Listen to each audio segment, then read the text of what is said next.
If you're under age of 18 or just don't like that kind of thing, do not pick up this book, because boy, when I tell you, I blushed.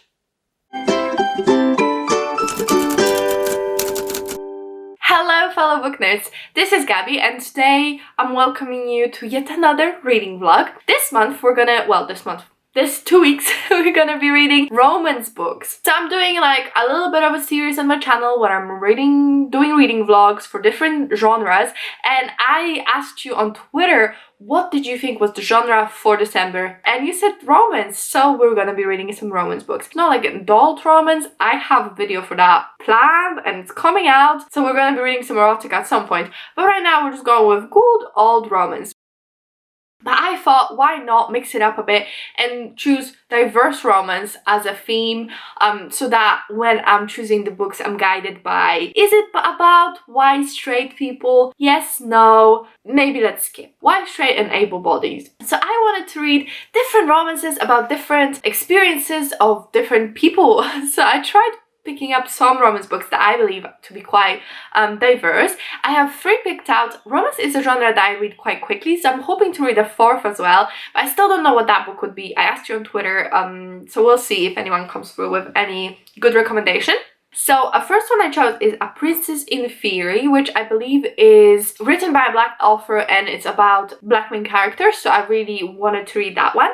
Then You Had Me at Hola, which I believe is Latinx story. And then we have Get Alive, Chloe Brown, who again the main character is black, but she's also has a chronic illness. So I'm really excited about all these. I heard about them a lot on BookTube. And the last book I want to add, the 4th book, is gonna be an LGBTQ+ romance. I don't really know anything about any of these. I'm going to tell you what they are about as per usual when we get to them, but I'm just so excited.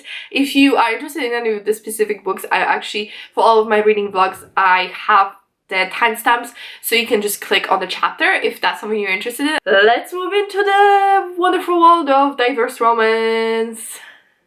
Lover. The angst is just something else. Oh my god.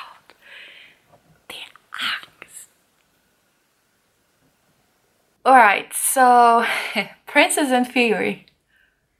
Not what I expected.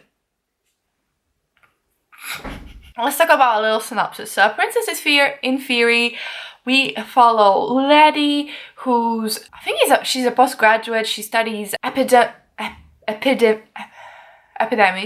like a pandemic, but it's an epidemic. She works at uni and she's also a waitress. She is a hustler. She's lived her whole life not knowing her parents because they died when she was very young, so she's always been in foster care, and she feels very closed off from love because she's really busy, she's really working hard and all of that good jazz. And she keeps getting those really weird emails from someone claiming that all her parents' crimes are forgiven and she is free to claim her title as the princess of an African nation. And they're like, oh, just send us your ID so we can confirm. So she's, as any reasonable person, she's like, okay, scammer, trying to scam me. So she just completely ignores it. Plot twist, it's actually true. She is betrothed. She's betrothed. She's a fiancé to an African prince from a nation that's fictional to this book, but basically Wakanda, like very advanced technologically, never been colonized, and a really cool country basically.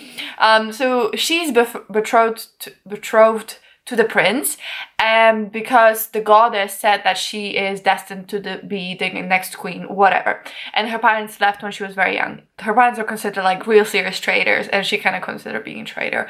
But the princess is quite curious about her, so he gets his assistant to track her down and basically find out like, who's this girl, what's happening, is she interested, blah blah. Fast forward to when he comes to US and he finds out that she works at this restaurant, so he wants to go and kind of confront her and be like, why'd your parents leave, and like, why are you not answering your messages, you know, that kind of thing. And then she mistakes him for being a guy called Jamal who's there training to be a waiter.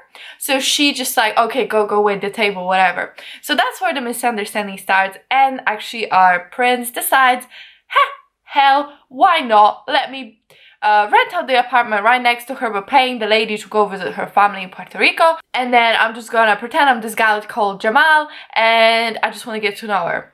So hijinks ensue, suffice to say, and I'm conflicted. I'm really conflicted. So I couldn't put it down last night. I mean, honestly, it was like 12:30. Since I've been an adult, aka I finished university, I've been going to sleep at like 11 because I'm tired. I have to wake up in the morning, you know, like I'm an adult now, so I have other things to do, okay? But I just couldn't put it down. And like, normally I've been falling asleep like 5 minutes after I start the book, and I just could not put it down. There's something very, very addictive about it. But the two main characters, oh my god, how unlikable. At least in the beginning. Oh my, the main woman character, Letty, she is so judgmental. Jesus, so judgmental. Oh my god. She has this friend called Portia, and Portia likes partying. Oh my god, this girl judges every single thing this girl does. Well, this girl being Letty, judging everything that Portia does. And like, okay, she drinks a lot, but like, either tell her she has a problem or stop bitching about it. Honestly, so judgment. Everyone she meets, she's just like, judge, judge, judge, judge. Ooh. So that's something I don't particularly like. And then when we switch to his perspective, she's actually quite likable. And then we have the exact same problem on the other side. Because this guy, what's his name? Let me see. Tabiso. And he's honestly, like, not a nice person. He's so conceited. So far up his ass. He's just an ass. He's a player. He doesn't respect other people. He thinks everything's beneath him. And when I first met him, I was like, gee, he is just, I don't know if I can get behind this because I do not like him. He's honestly, what a prick. But when you see him from her perspective, he's likable. But he's also a lying Mike Lionson because he just pretends that he's a completely different person. So, well, if you can omit the fact that they started the relationship based on a lie and that he's lying to her all the time, basically, then it's a cute romance, I guess, because they do really like iron out each other's creases, I would say. He makes her a little bit less judgmental because he's so helpless and he doesn't know how to do anything. She has to like be nice to him and help him.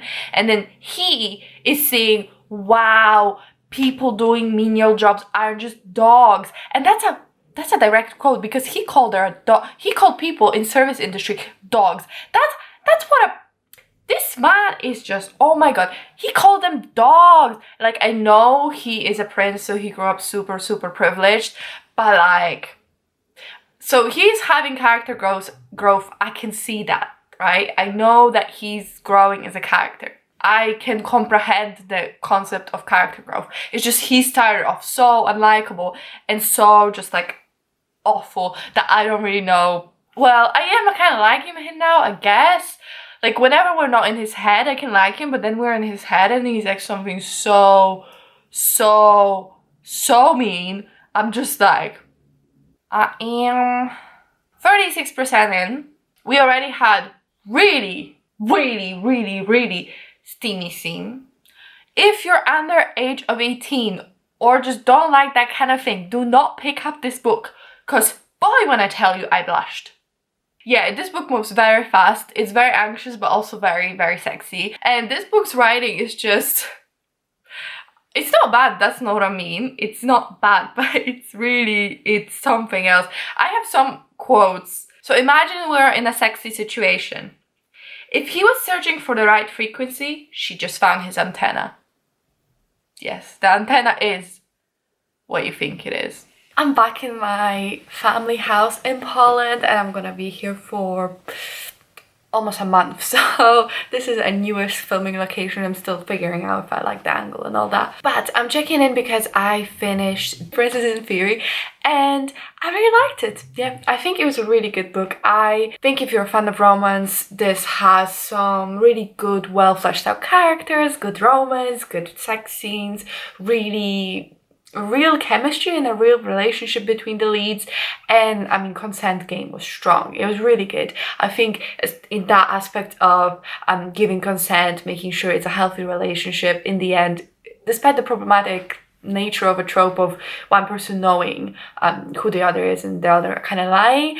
The actual physical and later emotional dynamics of the relationship, I would say, were quite well balanced. The consent was verbal, very distinct, and I really liked seeing the man like not fuss, but like check in, making sure everything's okay. I like seeing that. I think it's probably underutilized. Consent's underutilized in romance books, so that was great to see, and I really liked that. And overall, I probably would give it maybe 3.5, maybe 4 stars. It's hard for romance to become my absolute new favorite book. I just think it's not a genre that I gravitate towards. It's not a genre that has my faves. It's not a genre that I can't stop reading.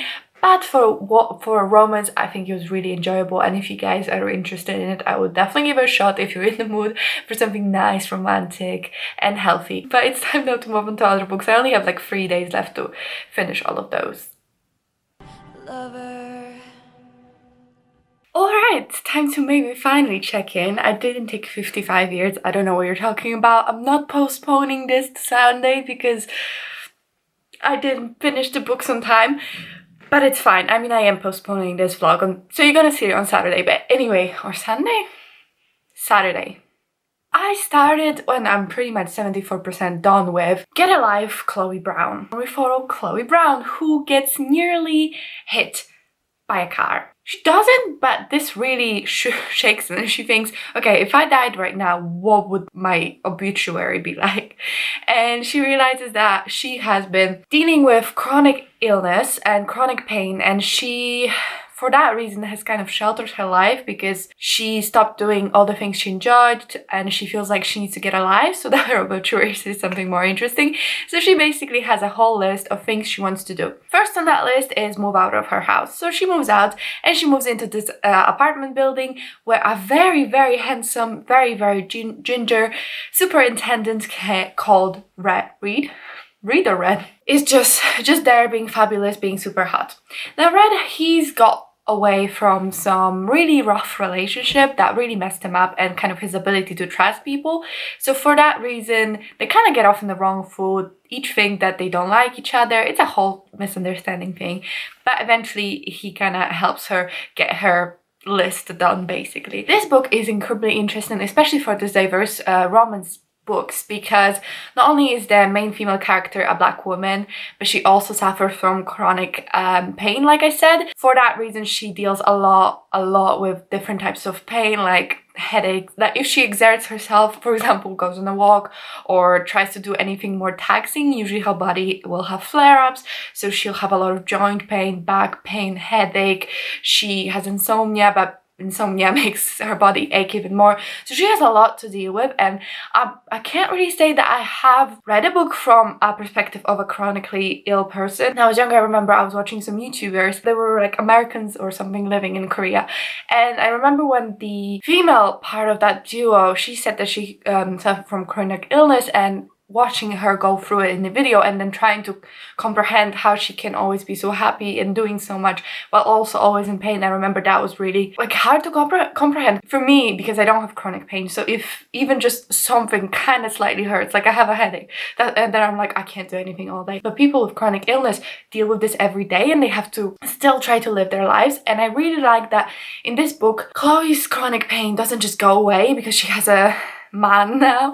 She still deals with it, and they talk about it a lot, and she really thinks about it in her head. She explains it to the reader in a way that's really accessible and really easy to empathize. So if you feel like you maybe can't really empathize with someone with chronic pain, I think this is really interesting book and really well told. I obviously can't tell if it's accurate because I don't have chronic pain, but it definitely made me sympathize so much and really understand what she's going through. I like that it's not treated as a hindrance to the romance rather than just something that's part of her and something that he knows he's trying to deal with, and he's trying to help her while not being overbearing. It's like a whole dynamic thing that I really, really enjoy, and I think it's done well from what I've heard from On Voices reviewers. It seems to be done well, but don't take me on my word. You should definitely check out some On Voices reviewers for that. I'll try to link some in the description if I can find any. But let's go to the romance part bit then. Well, for something with a cute cover like this, you really wouldn't think there'd be so much explicit sex scenes. I'm not complaining, I don't dislike them, I'm just something to be aware of, because I feel like the cover is very cutesy, and I thought it would be like, well, okay, someone else said that there's a lot of explicit sexual content, so I knew to expect it, but when I just saw the cover, I would not have thought. And I absolutely love the relationship. I mean, they're just so supportive of each other, and the misunderstanding, although it's always kind of there, dealt with in a kind of an adult way, and it's all kind of understandable. I mean, both of them come with a lot of baggage into this relationship, so it's them trying to understand this baggage, go through this baggage, and kind of become maybe something together despite of it. It's all about healing and understanding that sometimes your prejudices aren't very accurate. I don't know, there might be, but you know how normally in romance, like about 2/3 into the book, there's the big misunderstanding and big conflict because they can't just be together.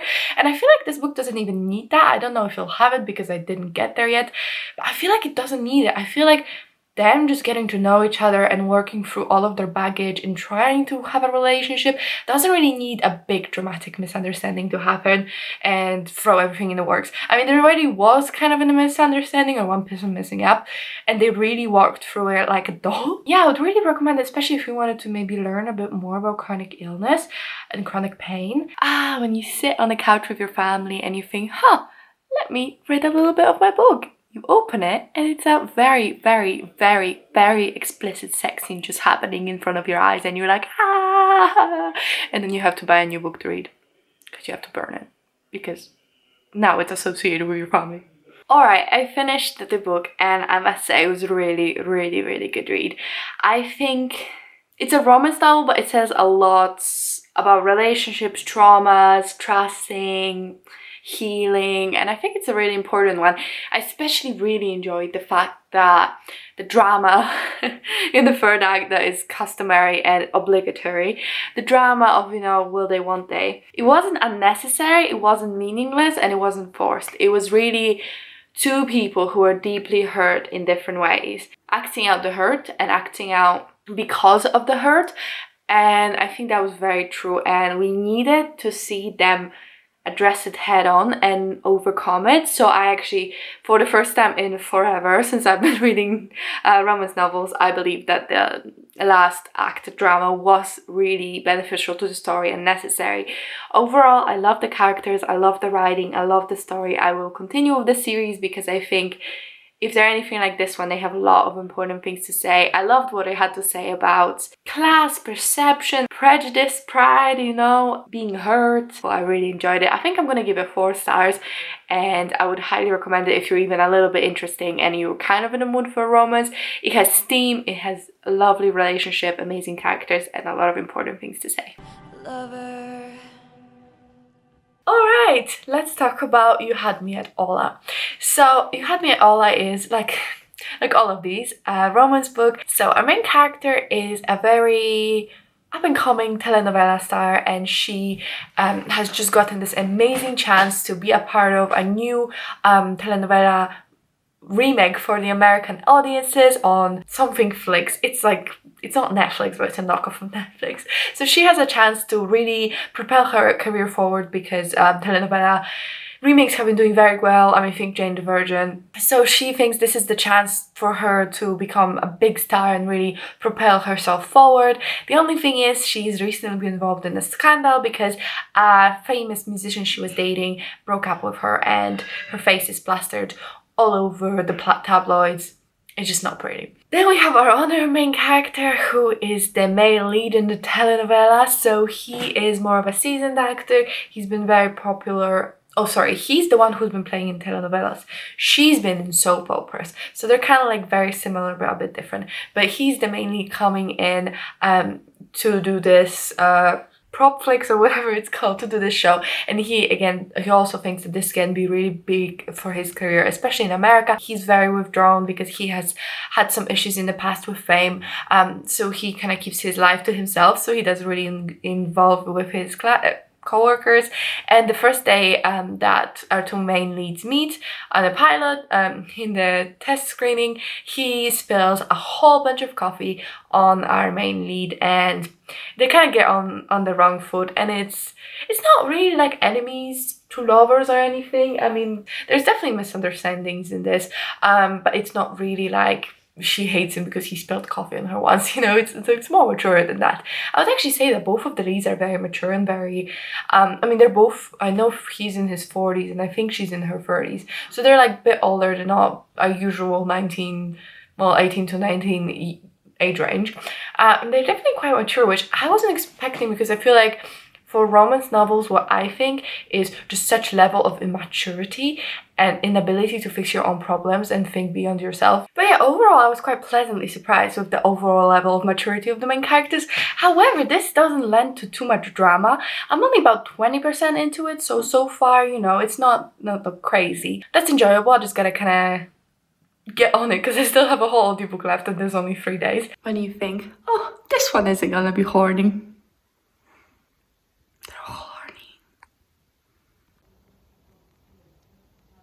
So this book got steamy out of nowhere. I was like, okay, well, I have one book that I could, because at the beginning of this vlog, I said, oh, I'm not reading adult romance, and then all of these are so horny. It's ridiculous. I thought this one would be a cute, innocent one, and then it escalated. It really escalated.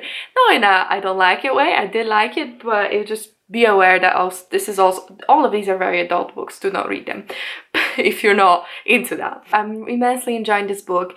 I really think the characters are well constructed. They're very likable, because I feel like in romance a lot of the times at least one of the characters is an absolute ass, but not in this one. Honestly, they're both very, very profoundly wonderful people, and they have their reasons to not be together and to be together, and I think the chemistry is there. I think everything's absolutely lovely. I do have to say that I'm not going to be finishing this book in the vlog because I'm reading it as an audiobook, and I've been absolutely rubbish at reading audiobooks because I'm not leaving my house. Why am I going to listen to the audiobook? But I must say I really enjoy it. I'm halfway through the story, and unless something really messes it up, like you have to really mess it up for me not to enjoy the rest of it. But yeah, 53% in. I'm definitely gonna keep reading. If you do wanna know what I thought about this book, I would subscribe so you can watch my December wrap-up, because I'll for sure talk about that book there. I'm sorry I didn't get to read 3 books. I've just been it's proved quite challenging to be working and being at home with my family and churning out content and reading. It's just, I'm so tired all the time. But that's not to say that I don't enjoy what I'm doing or whatever I am. It's just quite a lot. So I'm getting used to it. So I'm sorry it wasn't 3 books, but I would absolutely recommend all of these books. I think they're wonderful, brilliant reads. I mean, I'm in awe of the romance genre in this instance, because a year ago, yeah, I picked up like The Hating Game, The Quiz Quotient, and although I enjoyed all of these, none of them really had such a healthy look at consent and different types of relationships, different types of people in relationships. I just think all of these kind of taught me something and had a very important lesson, and even if I was younger, well, probably inappropriate for me to read them, but I'd still get some very important lessons out of it. Maybe my favorite one was Get a Life, Crowley Brown, but I also enjoyed Prince. My boyfriend is playing Call of Duty with my brother, and it's something. Anyway, yeah, I really enjoyed all of them. Really, I would highly recommend them. But thank you so much for watching. I really hope you enjoyed it, even though it was such a weird one. At least for me, it feels like. If you want to see more of my vlogs, I have a whole playlist going on, as well as you can just subscribe so you stay updated. And if you could like and comment, I would really appreciate it. It does help me out. But that's it from me, and I'll see you in my next video. Bye!